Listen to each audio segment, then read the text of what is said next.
esta tarde. Muy contentos de poder compartir con ustedes. Aleluya. Le alabamos al Señor. Aleluya. Bendigamos a Cristo. Bendigamos su amor, porque Él es misericordioso. Gracias, Jesús. Te bendecimos, Señor. Declaramos en esta tarde que te pertenecemos. Tuyo somos, Señor.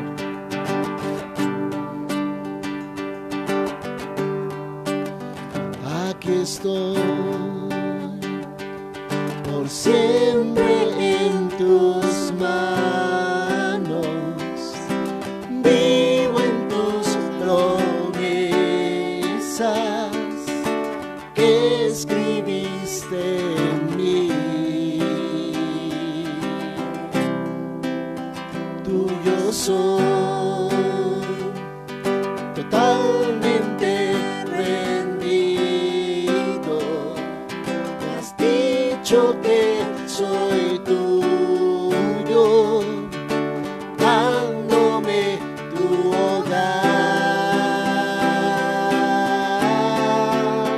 Ahora yo te pertenezco a ti, vivo por tu espíritu y tu verdad. Conocer más de ti quiero, mi Cristo. Alzaré mis manos al Rey, le daré mi adoración a Él. Sabes, Dios, cuánto te amo y te amaré. Tuyo soy, Señor.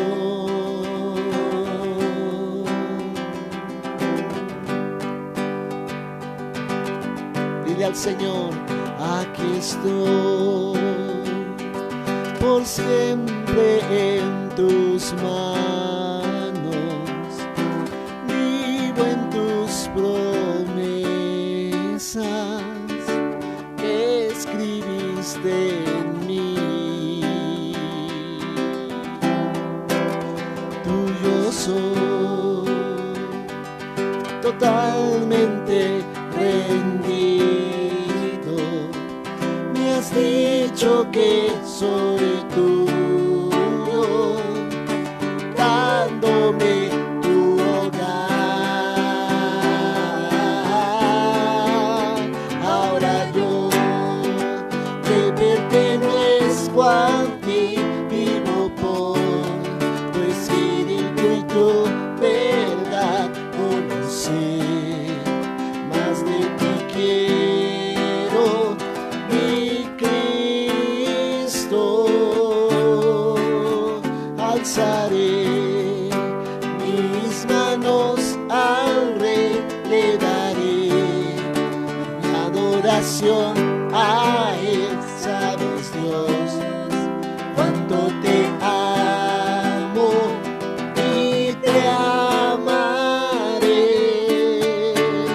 Ahora yo te pertenezco a ti, vivo por tu espíritu y tu verdad.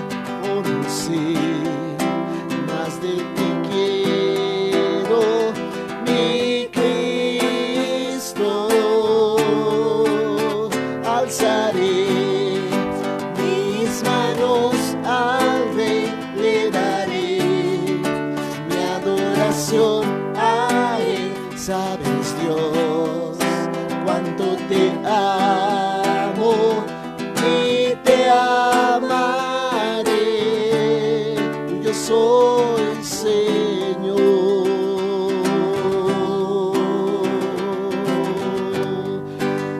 Declara al Señor: tuyo soy, Señor.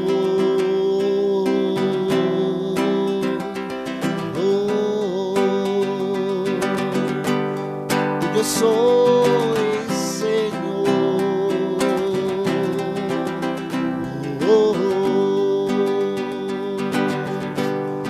tuyo soy, Señor. Dile, alzaré mis manos, alzaré mis manos al Rey, le daré mi adoración a Él. Sabes, Dios, cuánto te amo y te amaré. Alzaré mis manos al Rey, le daré mi adoración a Él. Sabes, Dios, cuánto te amo y te amaré. Tuyo soy, Señor. Aleluya. Declaramos esta tarde, tuyo soy, te pertenezco, Jesús. No pertenezco a nadie más. Tú eres el dueño de mi corazón, tú eres el dueño de mi ser. Aleluya. Tuyo soy, Señor.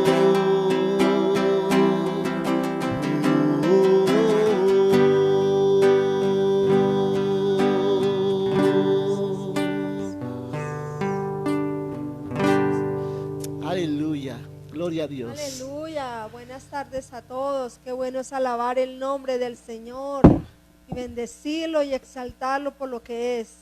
Aquí estamos en nuestra cita diaria a las 3:30.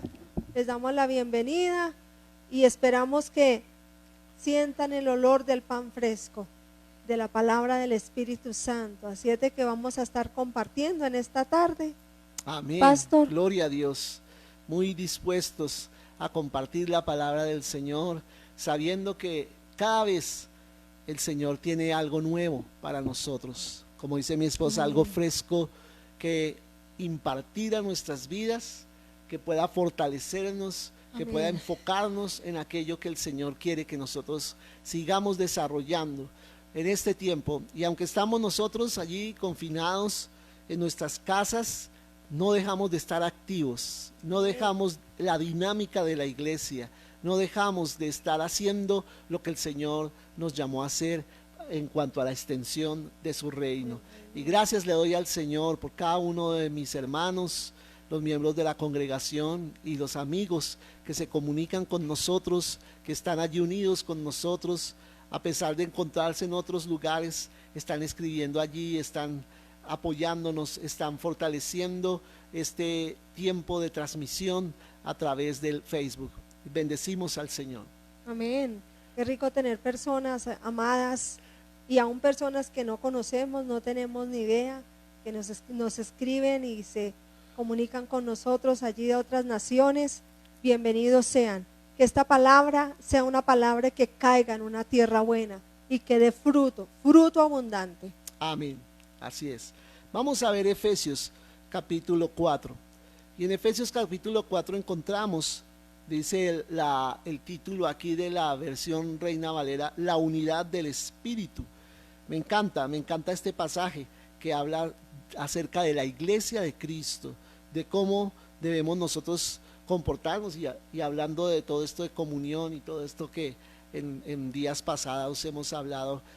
La Biblia ratifica una y otra vez que esto es prácticamente la esencia de nosotros como iglesia, la comunión. Y una de las cosas que no debemos perder a pesar de estar así en nuestras casas es la comunión. Y gracias a Dios, gracias le damos al Señor por estos medios a través de los cuales podemos mantener de un modo u otro la comunión. Lógicamente que no reemplaza el estar unidos físicamente, ¿no? Hace mucha falta estar juntos uno al lado del otro, pero sí, al menos tenemos el contacto, ¿no? Tenemos ese compartir aquí a través de estos medios que el Señor nos permite. Y vamos a ver allí el versículo 1, dice Pablo: yo pues preso en el Señor os ruego que andéis como es digno de la vocación con que fuisteis llamados, andar como es digno de los hijos del Rey, como es digno de las personas que conocemos al Señor. Porque muchas veces decimos, es que yo debo ser como un digno hijo del rey, pero nos referimos a la platica, nos referimos al carro, nos referimos a la casa que tengo a que todo tener, lo exterior, todo lo exterior. Es que yo debo vivir como un hijo del rey, sí, pero sí. no se acuerdan de no levantar chismes, de no robar, Sí. muchas de los principios que debemos contemplar Y de la también palabra cabe y la palabra, practicarlo. es que usted no sabe quién soy yo. Sí, y Pero- somos hijos de Dios, y como hijos de Dios debemos comportarnos Así es, de como acuerdo tales. a esa dignidad.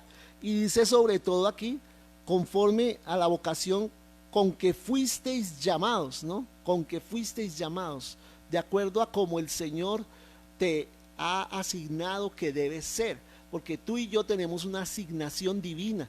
Tú y yo debemos tener claridad acerca de a qué fuimos llamados en esta tierra y como embajadores, ¿no?, de Cristo sobre la tierra, comportarnos. Como siempre les digo, un embajador cuando va a otro país trata de hacer lo que dar lo mejor posible, ¿no? No trata de comportarse mal, no trata de hablar mal, ni el país donde se encuentra, y mucho menos de su propio país, no trata de hacer cosas escandalosas. ¿Por qué? Porque está representando su país ante otra cosas nación. Eso escondidas, es un embajador, sí. ¿cierto? Amén. Y lo mismo debemos de ser nosotros como embajadores del reino de Dios, comportarnos como es digno. Y dice el versículo 2, ¿cómo es digno? Con toda humildad. Mira, vuelve otra vez a ratificar, con toda humildad y mansedumbre, soportándoos con paciencia los unos a los otros con amor. Y esta palabra sí que cae para lo que estamos viviendo nosotros en las casas, ¿no? Soportándonos con paciencia. Sí, amén, amén, amén. Soportándonos con Sí. paciencia los unos a los otros. Así Y es. soportarse con paciencia, recuerden, no es solo aguantarse, ¿no? Aguantarse a los otros, sino soportar y paciencia tienen que ver con la ingeniería, con la arquitectura, con la capacidad que tiene una columna de soportar el peso que se pone sobre ella. Y a veces la presión que nosotros estamos viviendo en la casa demanda de nosotros esa resistencia, esa paciencia. Entonces soportar no es solo aguantar, sino soportar es tener en nosotros ese temple para poder congeniar con las personas que están viviendo, sean hermanos en la fe o no, pero que están conviviendo conmigo Que no es en fácil, la casa, ¿no, mi que amor? no es nada No es fácil, nada ¿no? fácil Por eso para- dice en amor, Así ¿no? es, En sí. amor, porque la Hombre. verdad a veces nos provoca enviarlos temprano al cielo, ¿no? A muchos de las personas que conviven con nosotros, dice, Señor, recíbelo con la misma alegría que yo te lo envío, ¿cierto? A veces quisiéramos decir así, solícitos en guardar la unidad del espíritu en el vínculo de la paz, ¿sí? O sea, solícitos significa dispuestos, siempre dispuestos en guardar, ¿qué? La unidad del espíritu, y aquí espíritu está en mayúscula, que significa el Espíritu Santo, como fuisteis también llamados, dice el Señor. Bueno, perdón, estoy adelantándome. Guardar la unidad del espíritu en el vínculo de la paz, ¿no? La paz, el vínculo de la paz. O sea, esa relación que debemos mantener los unos con los otros. Entonces, todo esto está hablándonos de ¿qué? De la unidad, está hablándonos de la comunión, ¿sí? Como decía Pablo ayer en los Filipenses, el mismo sentir, que es la misma actitud de corazón y el mismo modo de pensar. Hablándolo en el día de hoy es la convivencia, ¿no? La convivencia. La convivencia que debe ser en amor, debe ser en respeto, debe ser en honra, aprendiendo a decir las cosas. Así y todo eso no es fácil, o sea, eso tiene un costo Fácil alto para decirlo. uno. Sí, es fácil decirlo, pues, pero pues para uno vivirlo no es fácil. Y yo creo que todo lo hemos experimentado, Sí. ¿no?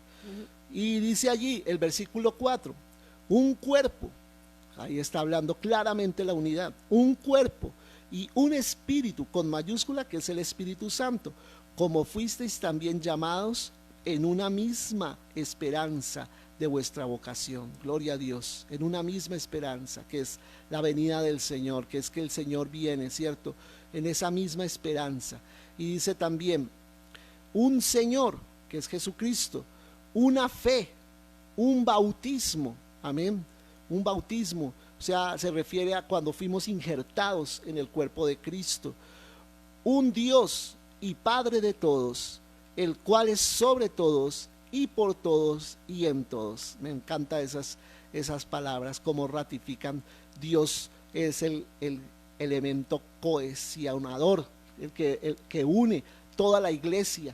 El que nos hace uno es el Señor, es Dios. Amén. Por Él es que existen todas las cosas y para Él. Él es la razón de ser de todo lo que existe. Así es. Y dice también, pero a cada uno de nosotros, entra a hablar otra cosa a Pablo aquí, pero a cada uno de nosotros fue dada la gracia conforme a la medida del don de Cristo. Cada uno recibió una gracia, dice, conforme a la medida del don de Cristo. Dice, por lo cual dice, entonces explica aquí, esto es maravilloso, como Pablo explica el modo en que Jesús ganó para nosotros unos dones especiales. Y aquí no está hablando de los dones del Espíritu Santo, está hablando de otra clase de dones que más adelante va a decir. Por lo cual dice, subiendo a lo alto, llevó cautiva la cautividad y dio dones a los hombres, ¿no? Dio dones a los hombres, eso lo dice el libro de los Salmos, ¿cierto? Entonces, llevó cautiva la cautividad, quiere decir que la muerte, recuerden lo que hablábamos de Hebreos el día de ayer, cómo el Señor venció con la muerte al que tenía el poder de la muerte, el espíritu de la muerte, el imperio de la muerte, dice. O sea, Satanás, que dominaba y tenía bajo servidumbre a la humanidad. Y aquí lo dice de otro modo, llevó cautiva la cautividad. Qué palabras tan lindas. Llevó cautiva la cautividad, o sea, al que tenía la muerte le dio muerte, podría decir. Al que tenía la esclavitud sobre la humanidad, Él lo hizo esclavo. Él lo puso bajo sujeción. O sea, Jesucristo le quitó todo el poder a Satanás. Y dice, ¿en qué momento? En el momento en que subió a lo alto. Subiendo a lo alto. Mientras estuvo ascendiendo, Él ascendió victorioso. Y mientras ascendía, llevaba cautiva la cautividad. Gloria a Dios. Llevaba cautivo a aquel que nos tenía cautivos a nosotros. Y por eso nos podemos declarar libres de cualquier cosa que el enemigo haya inventado hacer contra nosotros. Y dio dones a los hombres. No solo le complació al Señor y le fue suficiente llevarse la cautividad, sino que además nos repartió dones a cada uno de nosotros, ¿cierto? Y tú debes entender que de parte del Señor tienes un don de Dios. Y eso de que subió, dice, aclara aquí Pablo, eso de que subió, ¿qué es? Sino que también había descendido primero a las partes más bajas de la tierra. ¿Qué quiere decir eso? Que no subió solamente desde la tierra hacia los cielos, sino desde las profundidades del mismo infierno. Sí, Jesús bajó al Hades, al lugar de los muertos, y allí hizo una obra maravillosa. Allí Jesús hizo una obra maravillosa. Recordemos de que en el Hades había dos lugares, ¿no? Dice que había una cima entre esos dos lugares. Una cima con S significa un abismo muy profundo entre el seno de Abraham y el lugar donde eran atormentados los muertos que murieron sin creer en Dios, ¿no? Entonces los separaba un gran abismo. Y recordemos la historia que cuenta Jesús del rico y Lázaro, cómo Lázaro, que era un mendigo, estaba allí comiendo de las moronas que caían de la mesa de ese rico, ¿cierto? Y cuando murieron los dos, se fue el mendigo a los cielos, no por ser mendigo ni más pobre, sino porque había creído en Dios. Y en cambio el rico, que se había ocupado ahora de su opulencia y de satisfacer sus deseos, se fue al Hades, al lado del tormento, ¿cierto? Pero estaban separados los dos por esa cima, y el rico alcanzaba a ver al mendigo allí disfrutando en el seno de Abraham, ¿cierto? Que se llamaba también el lugar donde estaban allí los hombres disfrutando con Dios, ¿cierto? Entonces recordemos que en la historia este rico le dice a Dios que le mande a alguien que le moje el dedo en un poquito de agua y le refresque ese tormento tan tremendo que estaba teniendo allí. Entonces no fue posible. Y le dijo, entonces por lo menos que vaya alguien a la tierra y le anuncie a mis familiares de que no vengan acá, ¿cierto? Porque este es un lugar de tormento, ¿cierto? Que los libre. Entonces, ¿qué le dice el Señor? Ya tienen a Moisés, es decir, ¿qué está diciendo? Ya tienen la palabra, ya tienen las escrituras. Ellas mismas van a estar hablándole a esas personas acerca de la necesidad de rendirse a Dios y que no vayan al lugar que tú ya estás. Bueno, eso es otra historia. El asunto es que cuando Jesús desciende a ese lugar del Seol, dice la palabra del Señor que cuando estaba muriendo en la cruz, antes de descender, estaba muriendo en la cruz, los dos ladrones estaban al lado y lado de Jesús y uno lo empieza a tratar mal y otro de los ladrones sí es convencido por Dios y él dice, nosotros nos merecemos esto, pero este hombre es justo, este hombre no se lo merece, y le pide a Jesús, Señor, permíteme estar contigo hoy en el paraíso, ¿cierto? Permíteme estar contigo en tu reino, ¿cierto? Y Jesús, ¿qué le dice? Ciertamente estarás conmigo hoy en el paraíso, porque ese lugar del seno de Abraham también se le llamaba el paraíso, ¿cierto? Allí donde morían todos los hombres esperando precisamente que Jesús hiciera su obra en la cruz del Calvario. Ellos estaban a la espera, todos los hombres justos, todos los que murieron desde Adán hasta el tiempo en que Jesús hizo su obra en la cruz, estaban en espera. Imagínate, todos allí esperando en el seno de Abraham o el paraíso, estaban esperando allí la obra de Jesús. Y entonces Jesús muere físicamente y su espíritu va abajo al Seol, al Hades, ¿sí? Seol es en hebreo y Hades es en griego. Baja allí a ese lugar, ¿cierto? Y en ese momento en que Jesús baja, Él lleva cautiva la cautividad. ¿Qué quiere decir? Que todos los que estaban allí esperando, el Señor los rescató, ¿cierto? Prácticamente por su fe, haber esperado hasta ese tiempo, el Señor los levanta. Dice la palabra que en el momento en que Jesús resucita, o sea, ¿por qué Jesús tuvo que bajar allí? Para llevar todos los pecados el pecado del mundo, de la humanidad. No porque él pecó, ni porque él mereciera el infierno, exacto, sino porque él estaba llevando todo el estaba pecado de la llevando humanidad. Tu pecado actual, estaba llevando el pecado de los que vivían en el tiempo de él y estaba llevando el pecado de todos desde Adán hasta su tiempo. O sea, imagínate, todo ese peso de pecado de la humanidad tuvo que ir al infierno y pagar por ese pecado. Él pagó la cárcel, mejor dicho, por los delitos de todos nosotros. Él llevó la carga de pecado y por eso fue tan tremenda la obra del Señor, ¿no? Y dice que allí fue ajusticiado el pecado, pero Jesús es la vida y como Él mismo no había cometido pecado, por eso era el único digno de hacer esta obra y Él se levanta justo de en medio del Hades.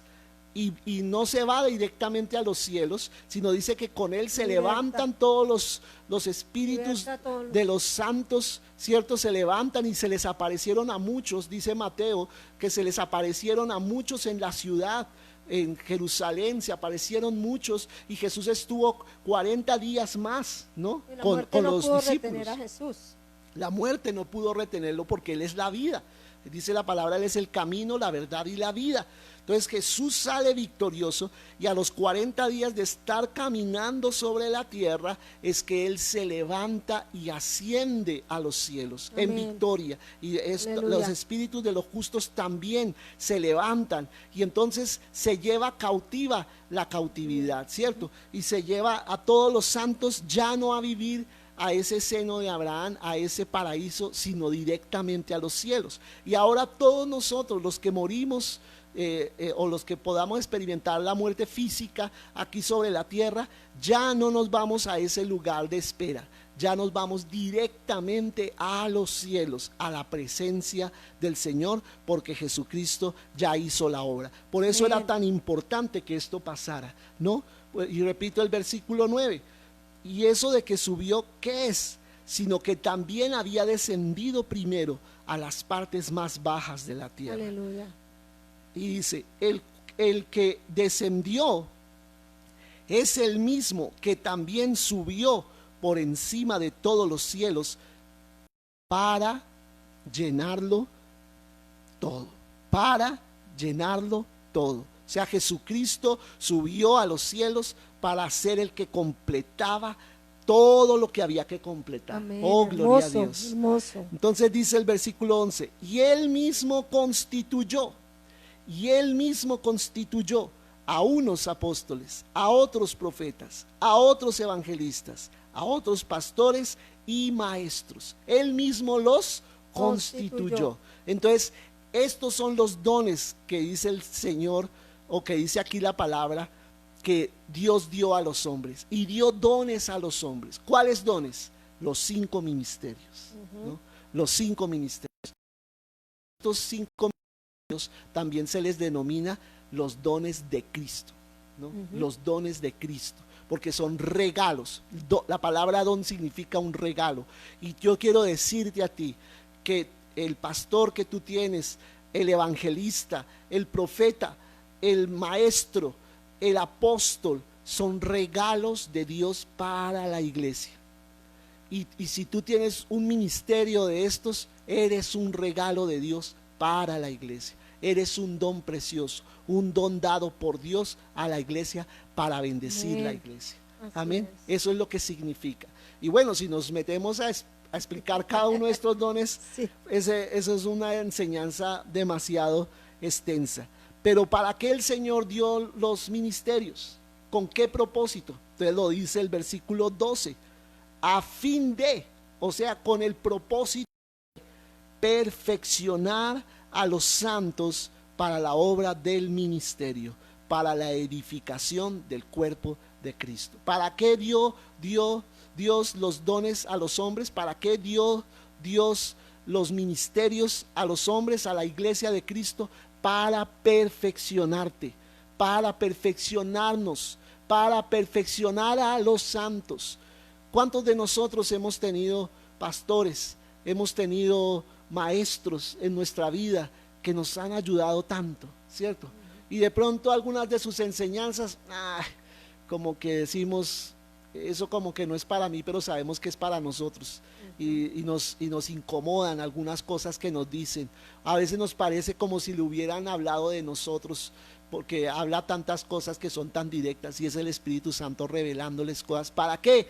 ¿Para incomodarnos? ¿Para mortificarnos? No, para nuestra sanidad, edificarnos, para edificarnos, y lo que dice aquí, perfeccionarnos. ¿Y qué hemos dicho que es el perfeccionamiento? La madurez. O sea, si no existen los 5 ministerios en la iglesia de Cristo, nos es mucho más difícil madurar en el carácter de Cristo. Para eso es que sirven los 5 ministerios, para perfeccionar a los santos. ¿Para qué? Para la obra del ministerio, o sea, para que ellos mismos no se queden todo el tiempo recibiendo de los 5 ministerios, sino va a llegar un momento de ser enviados a hacer una labor. Amén. ¿Cierto? A hacer la obra del ministerio. Sí, porque uno no toda la vida se queda recibiendo. No toda la vida se queda recibiendo. Tiene que ir recibir, ser formado y salir y dar, como lo hizo Pablo. Estuvo encerrado en un tiempo, pero él salió a trabajar, y al mismo tiempo en que recibía, impartía. Recibía, impartía. E impartía. Ese es el propósito, que ya a cierta edad espiritual o madurez espiritual que lleguemos, no completamente, mejor dicho, perfectos, y que ya no cometemos errores, no, pero ya en cierto momento ya es necesario que empecemos nosotros mismos a ejercer nuestro ministerio y a desarrollar nuestro llamado en el Señor. Amén. ¿Cierto? Sí, eso es perfeccionar a los santos para la obra del ministerio, y dice aquí, para la edificación del cuerpo de Cristo, o sea, para que el cuerpo de Cristo sea edificado, sea levantado, siga avanzando, ¿no? Crezca. De pronto no todos los miembros de la iglesia van a tener uno de estos 5 ministerios, pero sí van a tener otros ministerios, porque no solo existen en la iglesia estos 5 ministerios. Estos son los 5 ministerios medulares, principales, que necesita la iglesia de Cristo para crecer hacia la madurez, pero hay más. Claro. Hay muchos más, hay otros ministerios más que son aplicables a la iglesia de Cristo. porque a los niños, ¿quién los va a atender? ¿Quién va a ser maestro de los niños? ¿Quién va a ser un misionero que vaya y lleve el mensaje a otros lugares? Entonces, toda esta serie de ministerios, esta diversidad se combinan, ¿no? Para levantar el reino de Dios en la tierra. Entonces es preciosa. El cuerpo de Cristo tal vez es uno de las empresas, podríamos decir en términos seculares, más gloriosas, más grandiosas que pueden existir. El reino de los cielos, y que jamás dejará de existir. Al contrario, se incrementará cada vez más el reino de Dios, como lo hemos dicho en otras oportunidades. Entonces tú perteneces a algo grandísimo, algo muy poderoso, que es de lo cual yo quiero seguir hablando en este mismo texto de Efesios para la noche, y que sigamos profundizando un poquito más en lo que significa pertenecer a la iglesia del Señor. Amén, pastor, amén. Vamos a orar, vamos a darle gracias al Señor por este tiempo de edificación. Pastor. Amén. Entonces cierra tus ojos allí donde tú estás y oremos. Amén.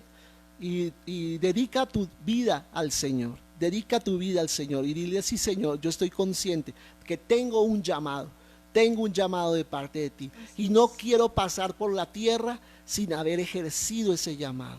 Y creo que aunque lo esté ejerciendo en este momento, hay muchas cosas más que quieres hacer conmigo en esta tierra, en este mundo. Úsame, dile al Señor, dispón ahí tu corazón y dile: úsame, Señor, oh Dios, en el propósito profundo y perfecto de tu voluntad. Úsame, Señor, oh Dios. Tú sabes lo que has puesto dentro de mí. Tú sabes el potencial que hay en mí. Tú sabes los dones, los talentos, las habilidades, Señor, oh Dios, y en dónde soy apto, en dónde puedo ubicarme y encajar perfectamente, Señor, para hacer la obra que me has encomendado. Úsame, aquí estoy en tus manos, Señor, oh Dios. Tú hiciste tanto, tú ganaste tanto, fuiste allí hasta el mismo Hades, a ese lugar de tormento. Hiciste tantas cosas para luego subir de allí y darnos dones. Y danos dones, Señor, oh Dios, para que el cuerpo tuyo, tu iglesia, pudiera seguir desarrollando la obra que tú comenzaste. Amén. Señor, no puede ser, Señor, que hayas hecho tanto y yo no haga nada. Aquí estoy yo, dispuesto delante de ti, para hacer entonces lo que tú ahora me has encomendado a mí que haga, por la gracia, la unción de tu Espíritu Santo. Aquí estoy yo, Señor, y dile al Señor: cuenta conmigo, Señor, oh Dios. Gracias te doy en el nombre de Jesús. Gloria a Dios. Todos tenemos un llamado de parte del Señor, tremendo, un llamado tremendo. Y yo te invito a que esta noche te conectes otra vez a las 7 de la noche. Seguimos hablando al respecto, pero ya nos vamos preparando para la reunión de mañana. A las 9 de la mañana, nuestra reunión general, que invites a otros, que les digas que vamos a estar allí conectados durante el tiempo que normalmente asignamos para la reunión, para alabar al Señor con toda, y poder también compartir la palabra del Señor. Amén, amén, amén. Así es de que mañana, esta noche, conectados. Conéctate con nosotros, 7 de la noche, con la gracia y la ayuda del Señor. Ahí vamos a estar para seguir compartiendo esto tan precioso que es su palabra. Les amamos muchísimo, les amamos, les extrañamos, pero sigamos ahí conectados para que podamos seguir siendo edificados. Les bendecimos. Dios les bendiga.